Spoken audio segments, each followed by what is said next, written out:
जय श्री महाकाल। हरे कृष्ण राधे राधे। शास्त्रों के अनुसार भगवान श्री कृष्ण जी ने धर्मराज युधिष्ठिर को माघ मास के कृष्ण पक्ष की एकादशी का महात्म्य बताते हुए कहते हैं कि हे राजन, माघ मास के कृष्ण पक्ष की एकादशी षटतिला या पाप हारिणी के नाम से विख्यात है, जो सभी पापों का नाश करने वाली है। इस दिन तिल से बने हुए व्यंजन या फिर तिल से भरा हुआ पात्र दान करने से अनंत पुण्य की प्राप्ति होती है।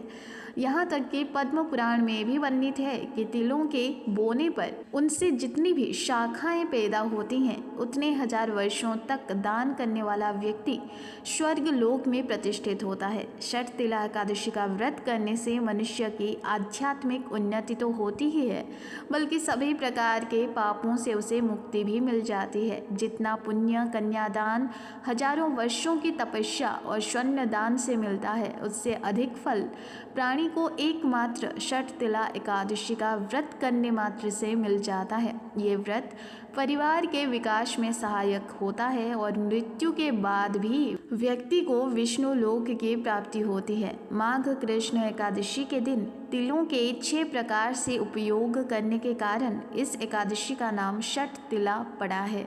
इस दिन तिलों का 6 प्रकार से प्रयोग करना चाहिए, जिनमें तिल से स्नान, तिल का उपन लगाना, तिल से हवन, तिल से तर्पण, तिल का भोजन और तिलों का दान करने पर स्वर्ग की प्राप्ति होती है। इस दिन नहाने के पानी में थोड़ा सा गंगा जल और कुछ तिल के दाने मिलाकर स्नान करके फिर भगवान विष्णु जी का पूजन करना चाहिए।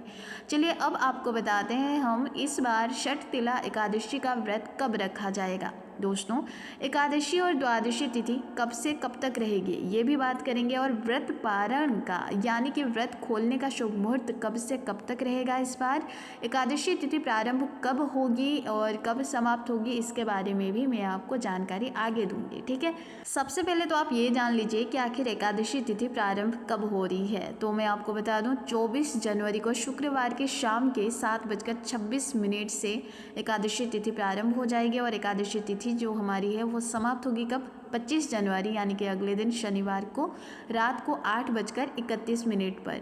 इसलिए इस बार केवल 25 जनवरी दिन शनिवार को ही षट तिला एकादशी का व्रत रखा जाएगा। एक दिन पहले यानी शुक्रवार को दशमी तिथि के नियमों का पालन किया जाएगा।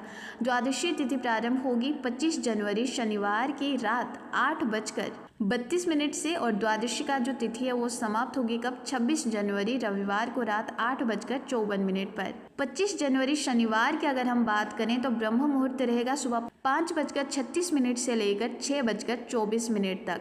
सूर्योदय होगी सुबह 7:13 पर और सूर्यास्त होगी शाम को 6:05 पर। प्रातः काल के लिए पूजा के लिए शुभ मुहूर्त रहेगा सुबह 5:53 से लेकर 7:13 तक और शाम की पूजा के लिए शुभ मुहूर्त रहेगा शाम 5:52 से लेकर 7:14 के बीच में। वहीं राहु काल रहेगा सुबह 9 बजे से लेकर 10:30 के बीच में। सुबह की पूजा जहां तक हो सके राहु काल का समय शुरू होने से पहले पहले तक कर लेनी चाहिए। द्वादशी तिथि यानी 26 जनवरी की अगर हम बात करें, रविवार को सूर्योदय होगा सुबह 7:12 पर और सूर्यास्त होगा शाम को 6:06 पर। ब्रह्म मुहूर्त रहेगा इस दिन सुबह 5:36 से लेकर 6:24 तक। प्रातः काल पूजा के लिए शुभ मुहूर्त रहेगा सुबह 5:52 से लेकर 7:12 के बीच में। अभिजीत मुहूर्त की बात करें तो वो रहेगा दोपहर 12:17 से लेकर 1:01 तक।